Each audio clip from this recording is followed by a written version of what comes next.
நாளைக்கு பேச்சுவார்த்தைலாம் கிடையாதாம்.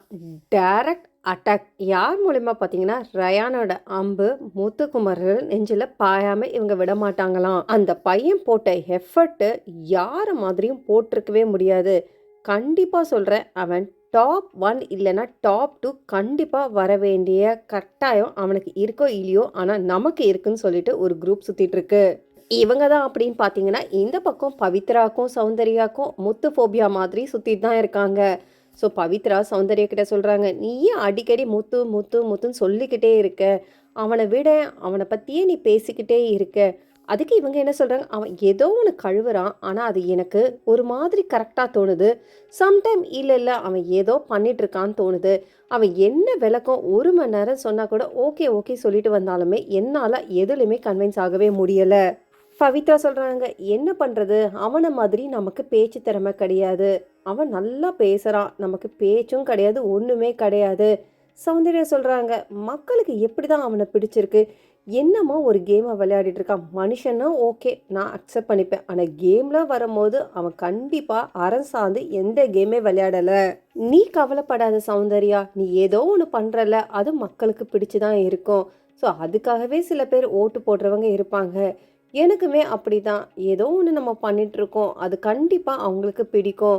ஸோ முத்து மாதிரி சில மைண்ட் கேம் விளையாடுறவங்களுக்குமே சில பேரு பிடிக்கும். ஆனா அத நெனச்சு நம்ம எத பத்தியுமே யோசிக்கவே கூடாது.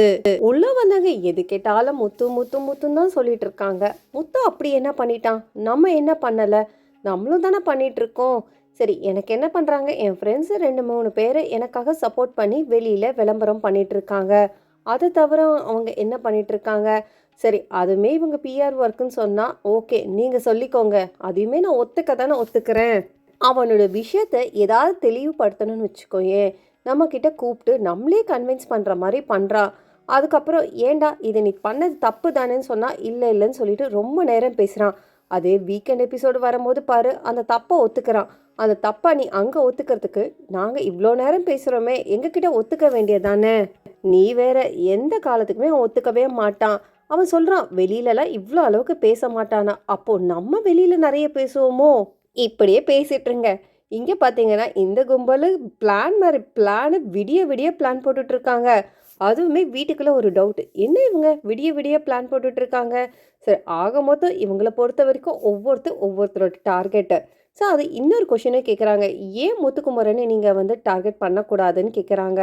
அதுக்குமே இவர் என்ன சொல்றாருன்னா, நான் என்ன பொறுத்தவரைக்கும் நான் பண்ணணும்னு வச்சுக்கோயேன், சௌந்தர்யா ஓட்ட இப்படி அப்படின்னு சொல்லிட்டு திருப்பி விட முடியும். நான் சௌந்தர்யாவ வின் பண்ண கூட வைக்க முடியும். அது எப்படின்னா, அதுக்குமே ஒரு கேம் பிளான் இருக்கு.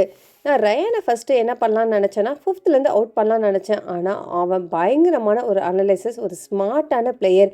ஏன் இத்தன வாரம் போட்ட எஃபர்ட் போட்டவன் ஏன் ரயான் வின் பண்ணக்கூடாதுன்னு தான் நான் யோசிச்சேன். நம்ம பிக் பாஸ் சொல்லிட்டாரு. அதனால நம்ம எல்லாருமே ஒரு கேம் கண்டிப்பா விளையாடியே ஆகணும். நாளைக்கு பாருங்க, நம்ம காலையிலேருந்து என் ஆட்டத்த நான் ஆரம்பிக்க போறேன். ஸோ வீட்டுக்குள்ள ஒவ்வொருத்தரும் பார்த்தீங்கன்னா, ஒவ்வொருத்தருமே ஒருத்தர டார்கெட் பண்ணி இந்த கேம நகர்த்தணும்னு எதிர்பார்த்துட்டு இருக்காங்க.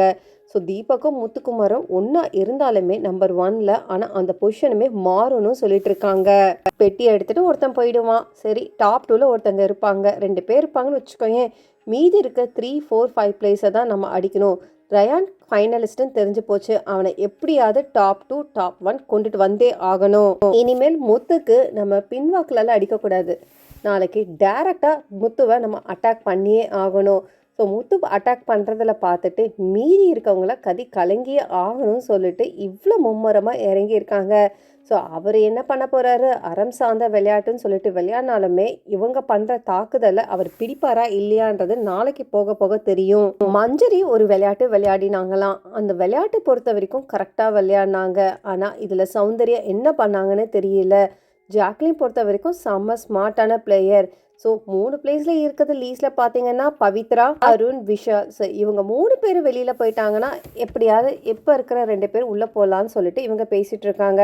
ஸோ ஆக மொத்தம் இது என்னவோ பிராங்க் மாதிரி தான் தெரியுது. ஸோ நீங்கள் இதை பற்றி என்ன நினைக்கிறீங்கன்னு சொல்லிட்டு கமெண்ட் பண்ணிவிட்டு பிக் பாஸ் தமிழ் 8 சம்மந்தமான லைவ் அப்டேட் பார்க்கறதுக்கு என் சேனலை மறக்காமல் சப்ஸ்கிரைப் பண்ணி சப்போர்ட் பண்ணுங்கள். தேங்க்ஸ் ஃபார் வாட்சிங் மக்களே.